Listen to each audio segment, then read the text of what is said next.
Hey guys, welcome back to the podcast. Today we have somebody who's always annually in the top 1% worldwide for Coldwell Banker. Just basically one of the best luxury agents in the globe. I'm going to go with that. Well, thank you. I like the globe, Christophe. You've been on $1 Million Listings, selling LA.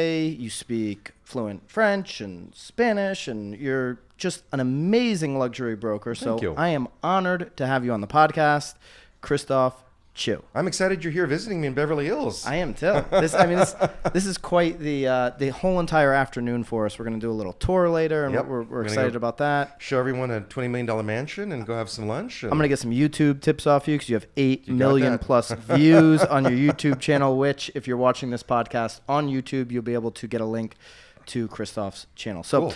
I want to start with anyone who's not familiar with you, your story. Go all the way back, like how you got into real estate. You're 30 plus years in the business. Bring us all the way back. If I can remember that far back, because you're basically, you were barely around as a little toddler when I started in real estate. That is true. So yeah, to go back, I started my career in real estate probably 1987, maybe it was 1988. It's about 32 years approximately. I barely graduated high school. I had a scholarship and then I lost it because I ditched too much school. And basically, my parents were pissed off, took away the car, took away everything.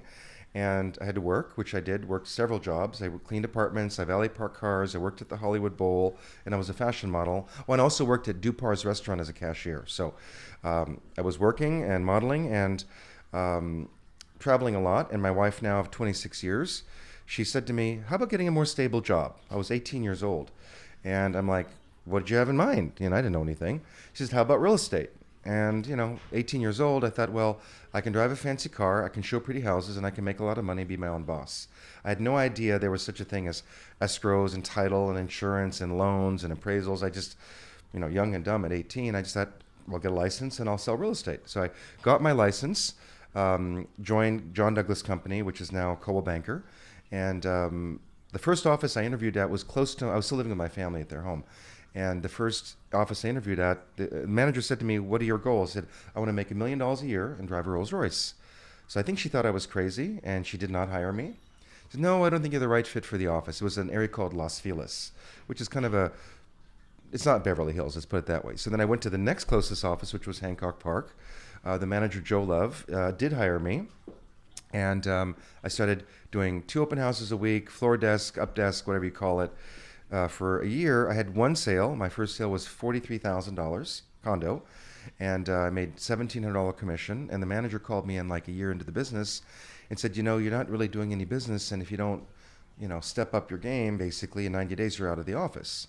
And I'm like, shoot. I don't want to leave the office. It was the best company, the best office near where I was living. And I'm like, okay. I started learning about prospecting. I went to a seminar which talked about calling expired listings and, pursuing expired listings. And at 18, 19, I didn't really know anyone my age that was buying or selling. And my family referrals and friends nothing was happening. Actually, my second listing was I think it was like $100,000 house near downtown. I had it for 6 months and I couldn't sell it. Because literally the Hollywood freeway, it was literally above the Hollywood freeway. So you'd look down from the side of the house and it was the slope onto the freeway. So didn't sell that house. Not desirable. No, exactly. And so I learned how to prospect, and I started prospecting, and I started getting expired listings. And back in those days, expired listings were pretty easy to get. I would get them. And at the peak of that time, I was doing maybe like 65, 75 deals a year. Average price is about $230,000. And I was one of the top agents in the office. But I felt stifled, and I felt I couldn't grow there. I felt I was the big fish in the little sea. And Hancock Park was a very established. How far is that from here? Just so it's about 3 to 4 miles east of here. Okay. But very different kind of area, just very different. And back in those days, my manager was British. He'd say, Christophe, you're much too flashy for Hancock Park, with that exact accent. And because I'd had a diamond earring, I'd wear like pink suits and no socks, and it was a very conservative, old money neighborhood. Was the $250,000, was that the average price point at the time of that area? No, in that area at the time, the high price point was $3.5 million. Okay. The average in that luxury area was more like $1.2 million, $1.3 million. Okay. But I wasn't doing a lot of luxury at that point at all. I was just doing mostly first-time buyer houses, like 150, 200, 300. I remember when I got my first listing for 489, I was so excited, 489,000. So I just started working it, and it started working, and I started selling, and basically went from 1,700 to like 20,000 in commission to like 40 to 80 to, I was like doubling every year. And then, gosh, maybe 8 or so years into that office, I was then training director for the office, and training all the new agents, because I think I was like 23 years old at the time, and I wanted to make extra money. So I said, the training director was leaving, and I made a proposal of becoming the training director, and they hired me. So that was nice. But I still wanted to be somewhere else. So as a training director, I would go to the conferences for all the other managers in the company, and we're sitting at lunch, and one of them, the assistant manager of Beverly Hills, said, "Why don't you come to Beverly Hills?" And I said, I've always wanted to. I've just never done anything about it. So the manager said, "Why don't you come interview with me on Friday?" It was a 3-day management retreat. And so I went in the next day. They said, "We'd like you to join." I went back, packed up my stuff, and just moved immediately. It was not even a question if I would move here, because I'd been building my social world and our life in the Beverly Hills area, although we were living in South Pasadena, which is like an hour drive east of here, living in South Pasadena, working in Hancock Park, but our social world was in Beverly Hills. So it was a no-brainer to move. I moved my office immediately, and I think it was 4 or 5 years later when I physically moved my home from South Pasadena. We moved here, and that's kind of how it started. And but once I moved to Beverly Hills, I was in the right spot to do luxury, because then I had unlimited price ranges, and I had the clientele, and I started really focusing on the luxury market. And for me at that time, I was still prospecting when I first came here, so I kind of made the decision. Every year my price point was coming up. When I moved here, it was like 280, then it went to like 350, then 500, and then 780. So every year with a new price point, whatever that average was, I would not go after listings below that average sales price. Keeping your transaction number the same or close to it? No, I don't do as many transactions. Yeah, At the peak of my business in Hancock Park, I was doing like 65, 70 deals a year. Which is a lot for any It was a lot, yeah. individual agent. I think at the most I had was like 25 or 30 listings at a time. Okay. Most of them were on lockbox. They were all starter homes. It was easy to... Beverly Hills is a very different marketplace. You can't do lockboxes unless they're vacant. So now I do maybe 15 to 20 transactions a year. It's just a different price point. Sure. Yeah. I mean, it can sometimes be 6, 8 million. It can sometimes be 12, 13 million as an average. If I get some really big ones that pop that year, then it kind of blows all the numbers out of bounds. So that's kind of how it all started. But luxury's my thing, and that's what I'm really good at. And so I really try to focus on that, because that's where, if you feel good and feel right in that element, it comes across and you sell more properties. So here you are now. Yeah. You've sold hundreds and hundreds of millions of residential real estate, one of the top luxury brokers with Coldwell Banker. A lot of people will look at that, and to your point, we talked about this before the podcast, where people are like, "Oh, Christophe, you must have been born into this. Right. You must have had family connections." But obviously, we just went through your story. That didn't happen. Yep. A lot of people, Art Williams, who built Primerica, always says it's all about those individuals, those salespeople that put in 5% more, that just do a little bit more, right? The difference between, and this is a speech of his from the 70s, the difference between a $50,000 earner and a $500,000 earner is typically just 5% more. It's just a little bit more. Yeah. What's your definition of 5% more or a little bit more that got you to where you are today? Good question. In terms of work ethic and all that, that's critically important. Even to this day, I'm at the office typically between 6 and 7 a.m. at the office.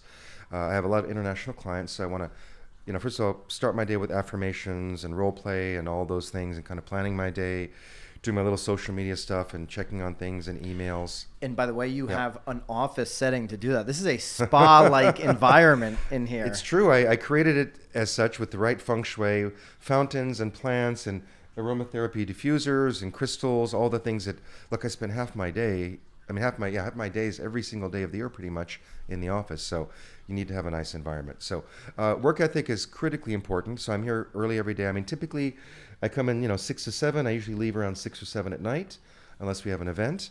And the extra 5%, I never thought of it quite that way, but you always have to put the extra effort. And sometimes I'm ready to leave. I'm exhausted. It's like 6 o'clock or 6:30. I'm like, oh, there's that one call I forgot to call. I got to call them, and I just make that call. And it could take 20 minutes or 30 minutes. But then when I get home, I want to be able to kind of shut things down unless I'm in a negotiation, and just kind of be able to turn the button off, rejuvenate for the next day. So there's probably people listening to this right now that want to do what you did, right? Where they start at a certain price point and they want to start jumping price ranges and get into the luxury market.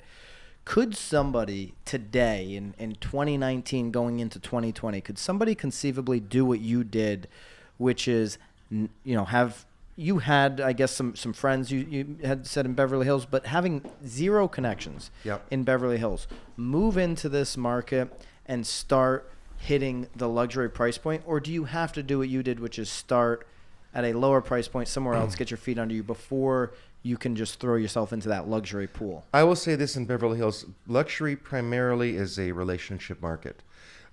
Yes, I think there's always the occasion someone will see your marketing or something and they'll call you out of the blue. Maybe more so with luxury buyers because I'm very out there on YouTube and social media and the internet. So a lot of luxury buyers do find me that way, and I do work with them, the people I don't know. But I'd say most of the time, most successful agents are listing agents primarily. So that in our marketplace is very difficult to break into because first of all, I think there's 5,000 agents on our street here where my office is, literally 5,000 agents on 2 blocks. Our company alone, I think, has 550 agents just for our company on this street. Mm-hmm. So the amount of competition is huge. And how many homes are in roughly residential Well, I think homes in last Beverly year Hills? there were 385 homes sold over 5 million. Sold. How many homes in Beverly Hills? Oh, I think there's... the population of Beverly Hills is, I think, 35,000. Okay, so there's not going to be... No, I don't know how many homes are in Beverly Hills, actually. I've never looked at that number. Yeah, not to put you on the spot on that. No. A number I wouldn't know in my market. Probably not a lot of houses. Yeah. And again, even though I'm in Beverly Hills, that's my kind of primary market. I basically work 15 MLS markets, meaning 15 MLS areas. Okay. Beverly Hills has 2 MLS numbers. I hope it's not 15 MLSs that you have to subscribe to. No, thank God. That would be miserable. One MLS, but 15 different zones. Got it. And with it, like in Beverly Hills has Area 1 and Area 2, and in those areas there's maybe 15 to 16 different micro areas within each of those areas. So it's a very funky city that way. And then we have Bel Air next door. We have Hollywood Hills and Sunset Strip next door. We have the Miracle Mile area. We have Century City. We have Brentwood, Santa Monica, Malibu. So those are kind of I cover basically the west side of LA.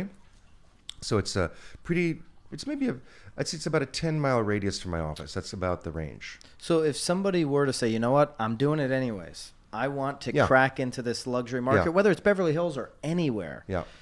Would you suggest they move right in, they integrate themselves in social clubs? How should they do it?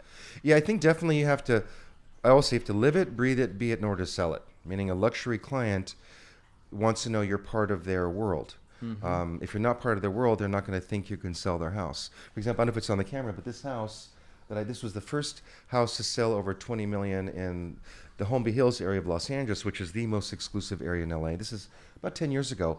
It was the most expensive home sold at that time, and I sold it. And we knew them socially for a number of years. We'd go to all their parties and charity events, support them. And out of the blue, one day he called me and says, we want you to sell our house. So you really have to be part of the world. So we live here, we eat here, we shop here, we go to all the events here, we donate to charities, we support charities. You really have to be part of the lifestyle. And even then, you go to a party and you'll quite often see 2 or 3 other agents at your friend's party. It's like last night we went to a sit-down dinner party.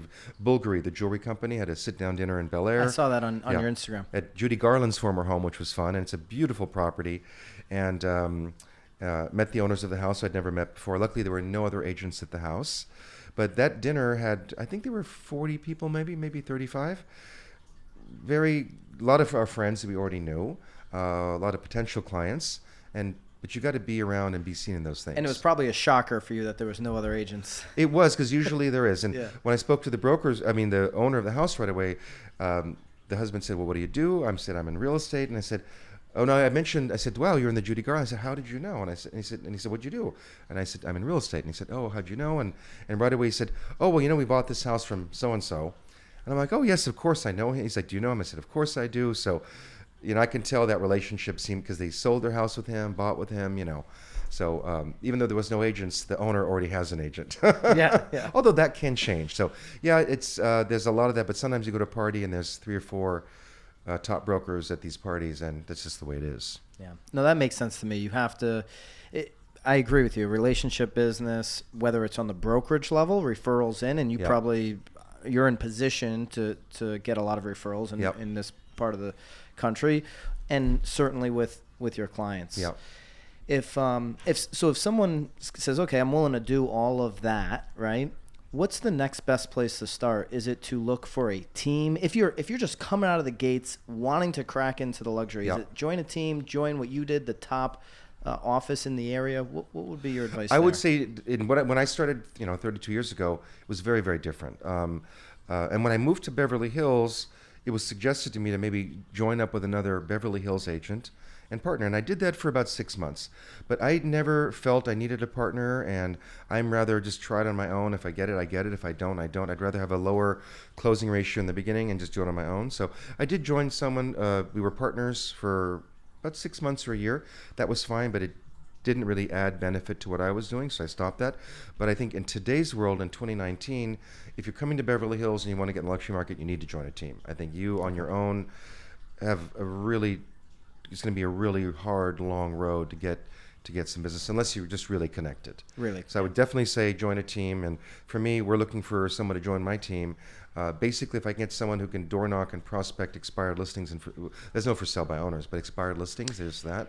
That would be a great, and we've done that before, and that's great. The success rate, I mean, I've heard it from you, I've heard it from other California agents. The success rate of door knocking in this state is really good. Like, a lot of people have, Monica, right? Like, there's a lot of people that are doing really well with door knocking. Yep. Is that, and I know the weather plays into it and all of that. Is that just something you think is underrated right now with all the tech and everything that we're talking about in the real estate industry? I still think face-to-face and eye-to-eye is very important. Now, in the city of Beverly Hills, you're not allowed to door knock. It's against the law. You cannot solicit someone's door. Now, an expired listing is a little different. You can, they were on the market. It's, I've never had any issues with that. But you can't just, now other areas, like I have friends in Orange County that door knock communities. Right, Monica, and they do Orange County. They do very, very well. And those are farms, and you can do it. But here you just can't door knock. And we do have some gated communities that you can't door knock. So it would only be specifically for sale by owners if there are any, or Zillow Make Me Moves, which there are not many, and then the expired listings. But to me, that's when I've had that done in the past, it really worked out quite well because they just get me a name, a number, someone I can talk to, and surprisingly, about 20% to 25% of the people are home during the day in Beverly Hills. So that was surprising. And so tried and true stuff, and I'm right there with you. Expireds, door knocking, all of this stuff works. By the way, if you're trying to crack into luxury, those price points in whatever market you're in typically have more expireds than the lower average price points because there's more inventory most of the time. Going totally opposite direction, right? There's a lot of companies coming in and building tech around whatever the heck it is, right? Open Door and Redfin's doing their thing and Zillow's doing their stuff. Yep. When we just look at the luxury market across the country, how much is this stuff iBuying? How much is any of what the industry's wrapped up in talking about right now going to impact the luxury market? Because it is so relationship based, like you said. Right. I don't really see that really ever being a huge effect in our market at all. When I go to conferences and I hear about iBuying, and I'm like, what are they talking about? Or like the Zillow, buy programs or whatever they do. I'm like, what? I mean, like Zillow, we use Zillow here. We advertise on Zillow here. But to me, very rarely do I get leads from Zillow. And in the old days, I used to buy the zip codes and all that. Just was never really worked in our marketplace. One time I had a guy buy a $1.8 million condo for me from Zillow. He just called me. I spoke on the phone. He was 80 years old, and he was buying it for his wife's anniversary. He came that day. They made an offer that day, and they bought a $1.8 million condo. But aside from that, I really don't have a lot of Zillow success stories. So I don't, and like Redfin, occasionally we'll get a Redfin broker calling to show one of our listings, and I won't say anything negative about it, but I know it's going to be a challenge. But it's not really around. Like, even in our market here, we don't have Century 21. Remax doesn't exist. A lot of the brands that are around the country just don't exist in Beverly Hills. There's Coldwell Banker, and a couple of smaller boutique firms, but that's the luxury leaders, and Coldwell Banker is more than double the other companies in our area. So that stuff, it just doesn't really cross my path, and I don't know much about it. Typically, your clients are going to be more demanding than, if someone's looking for the Redfin model, they are just looking at the numbers, and maybe Redfin they have an average is price they point. get money back, right? Isn't that They how get that money works? back. It's a discount model, right? And there's plenty of discount models. So Redfin's just one of them that has done a little better job innovating that process. Yeah. But your clients, or any luxury client, is going to be really demanding on what they expect, almost or probably certainly a concierge level of service. Yeah. And that service side, to me, isn't going to go away, because that client's needs are still going to be the same in 10 years, right? Time is important to them. They're traveling a lot, whatever it may be. Tell me a story about, and you don't have to use names, but a story or a situation of your most demanding client need. And I know there's lots of them. There's probably some of them this week happening right now as we do this. I wouldn't say it's necessarily something a client demands. I mean, there's certain criteria clients have, like a lot of high-end properties you can only show between certain hours. They will not show if there was a big wind last night and the house wasn't gardened properly, and even if they have full-time gardeners and full-time staff, you can't sometimes touch light switches and things like that. So every owner is different, and you have to just understand what they're looking for and what they want. But demanding can come in all shapes or forms. Demanding is they need me to be there for all the showings, which can be challenging because I can't be everywhere all the time. And but in terms of really demanding things from me, I wouldn't say they really demand, because we do provide a tremendous amount of service and go above and beyond. So we don't really have like them calling and say, you got to do this. I would say the only let me just, I'm thinking of one right now. Let me see. I'm looking at a listing photo and thinking the most challenging I had is I had a client. They were just every day, 2-3 times a day, they want to know what's going on. I couldn't post anything about their property, any photo, any marketing thing, any blog, nothing publicly without their approval first. So when we were marketing, it was a very, very large property, very expensive property. But every day when I would prepare something, it would have to go by them. They'd have to approve it, approve the copy, make changes. That was probably the toughest I've had to deal with. And 2 weeks into the listing, I thought to myself, I should cancel this. I really did. But it was over $50 million. And I thought, no, they're going to see how good I am and what I do, and it's going to be fine. Well, I ended up not selling the house, and we spent well over $100,000 marketing the I was place. waiting for we sold it. No, not that one.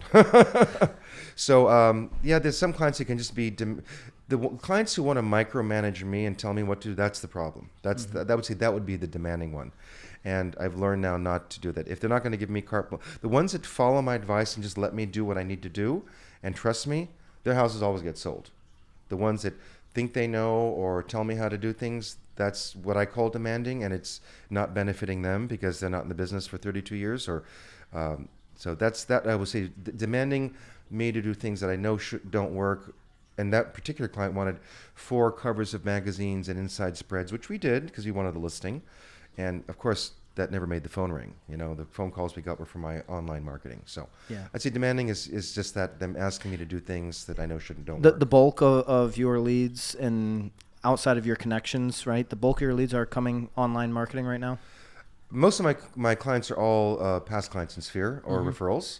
Past clients in Sphere, people I know, agent referrals, that's the... How about buyers on your listings? Where are they coming from? Buyers on my listings do come a lot from online. Okay. Signs still, we get a number of buyers from signs. That's Okay. still, it's not as much as it used to be. It's maybe more like 10% from signs. But I would say the buyers that just come to me to represent them in purchasing a home in LA, those typically, I wouldn't say typically, but maybe 30-40% of them will find me online. They start their search on Google typically or YouTube, and they search Beverly Hills, Bel Air, Hollywood Hills, whatever. They see my content. As you know, I've got like 2,800 videos online. So they see my content, they watch it, and they call me. And usually from the first call to closing could be 8 months to a year plus out until we actually get a deal for them. But the people I just don't know, they come from Google searches and YouTube searches. I would say that not so much social media, but Google and YouTube. Google and YouTube. Yeah. Yeah. All right, just to wrap this thing up, Yeah. I'm going to ask you just a bunch of random, fun, quick questions, and then you can answer them all. I won't promise I'll answer all of them, but you don't have to answer all of them. First one I'll ask you mentioned the property that you didn't sell. You spent over $100,000. What's the most you've ever spent in marketing one single house? about 150,000. 150,000. Yeah, over a 12-month period. Yeah. Yeah. High-end properties, I typically take a 1-year listing contract. I won't do it for less. Yeah, Yeah, that 'cause makes it's sense. just- Is that the norm here? I don't know if it's the norm. I know for me it is. A lot of agents do it for 6 months, but it's so much time, effort, and expense. And a lot of these high-end properties take 2, 3, 4 years to sell, depending on how they price it. So I don't want to take it on a short term. So a year is pretty much the point for me on something over 10 or 20 million. Okay. So most about 150,000. You have a fabulous shoe collection. What's the most you've ever spent on a pair of shoes? Oh, I don't know if I should say that. Let's put it this way. More than my first car costs. Let's put it More that way. than your first car. We'll leave it there. When I come back But to shoes get me business. People like shoes. Oh, and absolutely. It's a conversation starter. Sandra up in Halifax. Do you know Sandra? She's part of the Tom Ferry ecosystem. What's your last name? Sandra Pike. Oh, yeah. In of course. Halifax. Yeah. She does every closing. She buys a new pair of heels. I like that. And so in her market, they say, "Hey, Sandra, you got a new pair of shoes. It's Deals and Heels." So she's branded herself around. Yes, I remember listening to your podcast about that. She gets business off of buying shoes. Yeah. Right? Well, I will say when you do what you love and you're in your environment and you're happy, that's when business comes to you. So I'm really into fashion and into jewelry and travel. So I've gotten a lot of business from being part of those things. Yeah. You buy a lot, you get invited to the parties, and the other people who buy a lot also go to the parties, and they're many people we know, and they're past clients, potential clients, or current clients. So the shoes, I love all the travel stuff you do. Best first class experience of any flight you've ever had? Oh, Emirates. We went to Dubai. And when we travel, we only like to... We got to find the picture and put that up. Oh, yeah. You have a great picture. You mean the pajamas? Yes, in the pajamas. Yeah, I took a shower in the plane. I was in my pajamas. Whenever I travel, when I go to New York, I don't travel with pajamas on. Well, sometimes I do, actually. But anything that's international, like to Europe or Asia, of course, I get on the plane. The first thing I do is I put pajamas in a row. My own.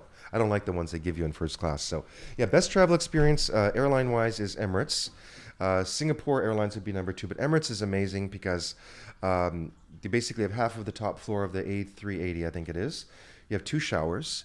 Last time we went to Dubai, it was my wife and I and oh my gosh, our friend, I forget his name right now. Anyways, 3 of us in first class, and there's 24 seats, and they're all private little apartments.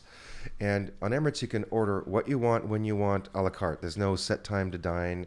You have vintage champagnes, and they're like, I said, I want a bottle of champagne, and I want this drink, and I want my iced tea, and you have a little refrigerator in your cabin just for your little drinks. The food is amazing.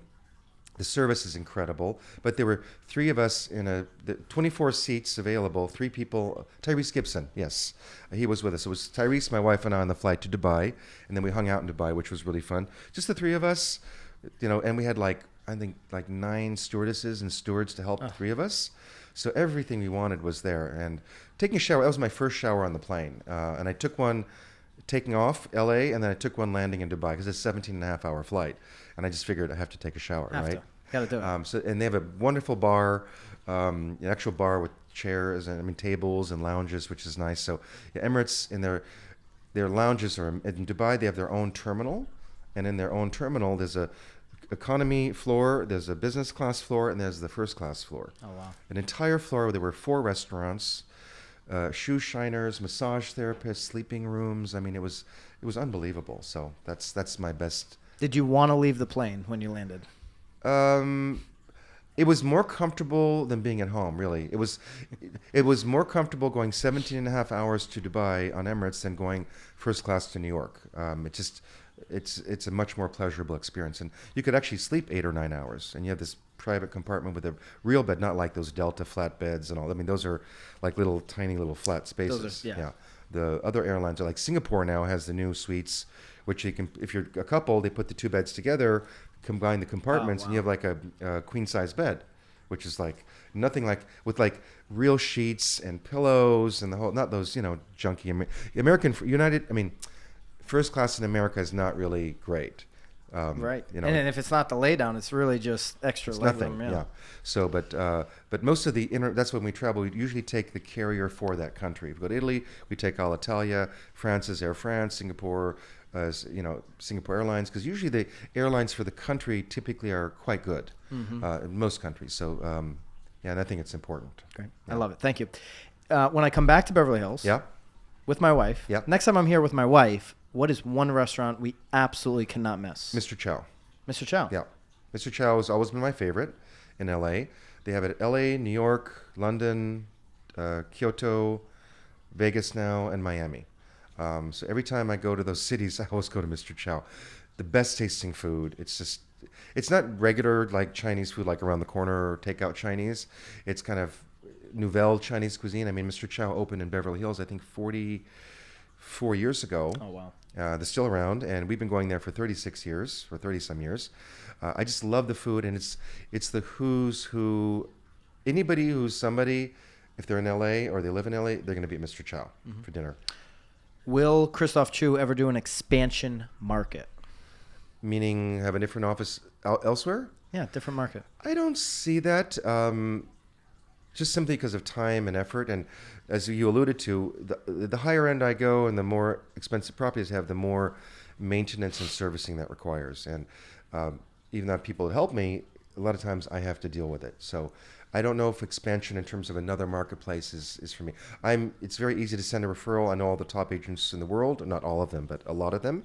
And it's just much simpler to send out a referral, get a nice referral fee, and kind of watch over things for them than be involved day to day in another marketplace, at least for me. Do you see yourself selling real estate forever and not having an exit plan or retirement or whatever you want to call it? Or yeah, good question. I don't really ever see myself retiring. I mean, I love to travel, but I don't think I could travel all the time, like all year round, and just sit at home. I mean, I'm not a sit at home. Unless it was on the person. Emirates. Yeah, well, my wife and I, we love to cruise. So my wife and I have talked about. I like to go on a cruise minimum of 2 weeks. I'd like a 3-4 week cruise. Those are really nice, especially places you've never been to kind of experience those new countries. So I said to my wife, I'd like to do a world cruise. I think it's 130 days or 160 days.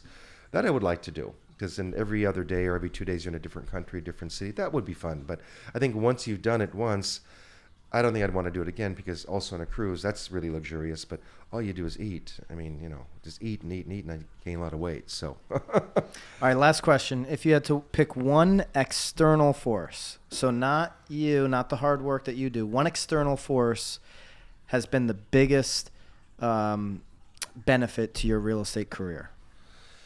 It's just kind of twofold. I'd say it's coaching and education. I've had coaches in real estate since I was 23, so most of my career. I mean, a huge portion of my career. I really believe in the value of coaching, and I also believe in education. So to me, I go to 3 to 4 to 5 conferences a year with my coach and other people like you. That's how we met in the coaching world, and continuous education. I'm always educating myself. And let's face it, I mean, the market today is so different than 5 years ago, and technology is changing at such a rapid pace from every side of it. I mean, back 10, 12 years ago, nobody was doing videos. I mean, I was the first one to do them.